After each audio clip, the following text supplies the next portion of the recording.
right, everyone, on your toes. Major Gant, report. A ship has just exited the hyperspace window off our port bow, Colonel. Gould vessel, sir. Hottok class. Sound general quarters. Gould vessels closing in on position at 50,000 meters. They're arming their weapons, sir. Shields at maximum. Load missile bays 1 through 4 and charge the primary weapon system. Yes, sir. Excuse me. God, that's annoying. I believe Colonel Ronson has issued a call for battle stations. Again. Have we not been assigned to participate in the damage control effort? Yes, and if there's ever any damage, I'll do my best to control it. Right now, I want to talk to Ronson.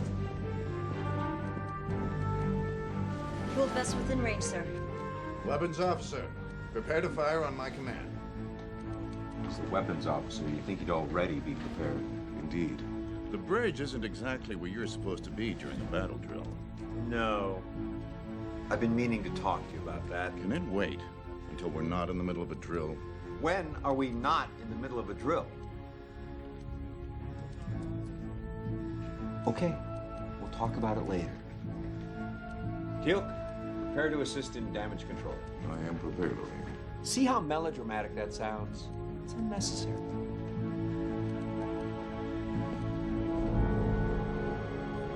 Where were we?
To be honest with you, sir, I feel like we're getting in the way here.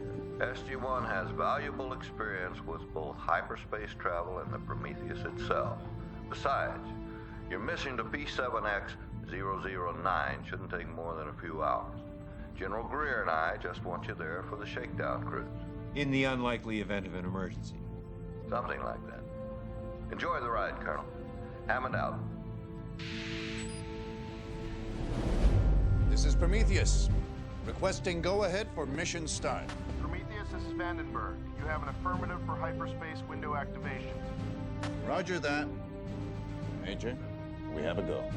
Yes, sir. Activating window.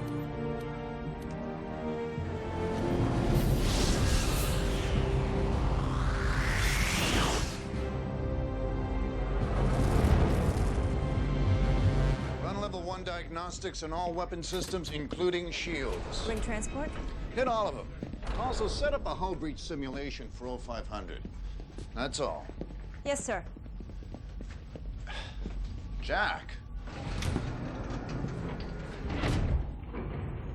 Got yourself a fine crew here, Ronson. Well, you got a pretty solid team yourself. Yeah, speaking of that. Jack, I know that in the event of a real situation with a Goa wound, you feel that your place would be on the bridge. Well, if not me, you'd be a fool not to take advantage of Teal'c's expertise, and Carter's a genius. You're absolutely right.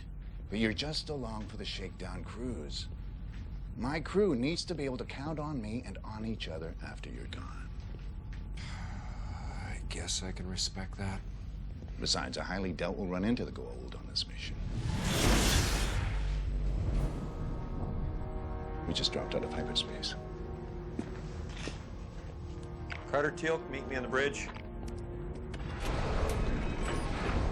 Major? We were supposed to be in hyperspace for another 90 minutes, sir. I don't know what happened. What's our position? 40.62 light years short of the target, sir. Something must have caused the hyperdrive to shut down automatically. Well, the only way that would happen is if the computer detected some instability in the quadria powering the engines. He's right, sir. Diagnostics show a massive power surge in the hyperdrive. The failsafe's kicked in and shut it down. Have you begun restart procedures? I've tried, but the computer won't allow startup. Carter, you promised me it would work. It did work. No, it didn't. The hyperdrive was fitted with a buffer, like a surge protector. It was designed to modulate extreme fluctuations in the energy coming from the Nequadria. This shouldn't be happening. Yet it is happening. Yet it is. Something must have damaged the buffer.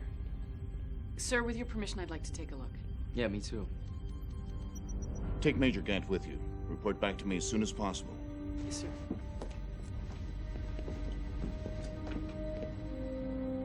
Well, we were right. Something caused the buffer to overload. It's more or less fried. I don't understand. It was created to handle massive amounts of energy. Gravity waves. I just checked the ship's sensor log. We passed through an intense gravity wave from a collapsing star while in hyperspace. Well, that would explain it. It was too much for the buffer to handle. But the hyperdrive engines are still intact, and we still have the Nequadria, so... Yeah, but we have no way of regulating it. There's no way to calculate the distance we've traveled because of Nequadria's inherent instability. We could end up anywhere.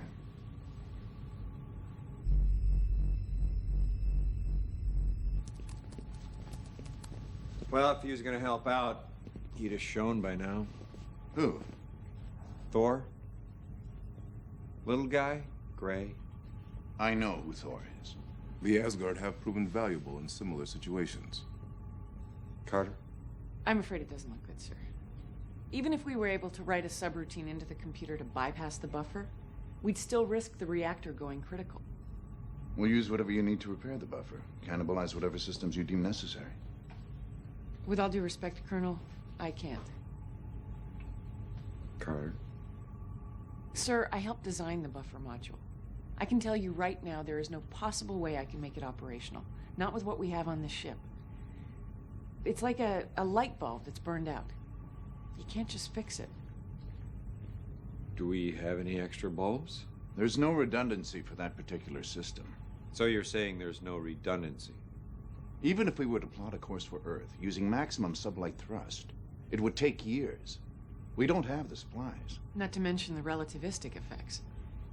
That buffer has to be repaired. Actually, there may be another solution. According to the cartouche, there's a planet 0.38 light years from our current position, P3X744. Now, we've tried dialing it unsuccessfully in the past, but if it's on the cartouche, then there had to be a gate there at some point. Perhaps it may be buried. Well, if we can make it there and gate home, we can get what we need to repair the ship. We're still talking about a 4-month journey using sublight engines. We'd never make it. We use the hyperdrive. I thought we couldn't do that. For a protracted period of time, no. 744 would be a pretty short hop. The shorter the burst of energy required, the less chance of instability. That's what I'm thinking. It's your call. But I don't see how we have much choice. Major Gant, plot a course for 744.